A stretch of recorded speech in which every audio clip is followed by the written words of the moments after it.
ഞങ്ങൾ അന്നേ പറഞ്ഞു വഖഫ് ബില്ല് പാസ്സായാൽ അതിന്റെ പുറകെ ചർച്ച് ബില്ല് വരും.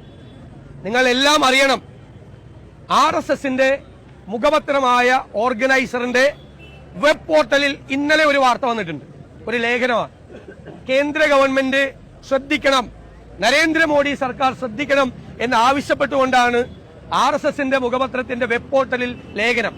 ആ ലേഖനത്തിൽ പറയുന്നത് ഇന്ത്യയിൽ, ഈ രാജ്യത്ത് കേന്ദ്ര സർക്കാർ കഴിഞ്ഞാൽ ഏറ്റവും വലിയ ഭൂ ഉടമ, സർക്കാർ ഇതര ഭൂ ഉടമ കാത്തലിക് ചർച്ചാണെന്നാണ് പറഞ്ഞിരിക്കുന്നത്. കാത്തലിക് ചർച്ചാണെന്നാണ്.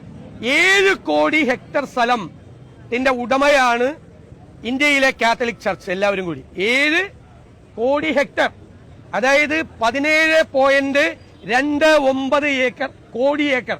വെറും 17.29 ഏക്കർ അല്ല, 17.29 കോടി ഏക്കർ സ്ഥലത്തിന്റെ ഉടമകളാണ് കാത്തലിക് ചർച്ച്. അതുകൊണ്ട് അത് അനധികൃതമായി ബ്രിട്ടീഷുകാരുള്ള കാലത്ത് ലീസ് മേടിച്ച് കൈവശം ക്രൈസ്തവർ വച്ചിരിക്കുന്ന ഭൂമിയാണ്.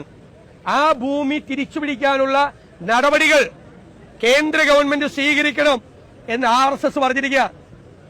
RSSന്റെ മുഖപത്രത്തിൽ RSSന്റെ അല്ലാതെ അഭിപ്രായം വരുമോ? RSS എന്നാ പറഞ്ഞിരിക്കുന്നത്? ഏപ്രിൽ 3-ാം തീയതി ലോകസഭയിൽ വഖഫ് ബില്ല് പാസാക്കിയ അതേ ദിവസം വഖഫ് ബില്ല് പാസ്സാകും. അത് കഴിഞ്ഞാൽ ഇത് തിരിച്ചുപിടിക്കാൻ ഇന്ത്യയിലെ ക്രൈസ്തവരുടെ കയ്യിലിരിക്കുന്ന 17.29 കോടി ഏക്കർ തിരിച്ചുപിടിക്കാനുള്ള നടപടി സ്വീകരിക്കണം എന്നാ പറഞ്ഞിരിക്കുന്നത്. അപ്പൊ ഇവര് ഈ ക്രൈസ്തവ ദേവാലയങ്ങളിൽ രത്നകിരീടമായി പോകുന്നതിന്റെയും ഈസ്റ്റർ ദിവസം കേക്കുമായി ക്രൈസ്തവ ഭവനങ്ങൾ സന്ദർശിക്കുന്നതിന്റെയും രഹസ്യം മനസ്സിലായല്ലോ.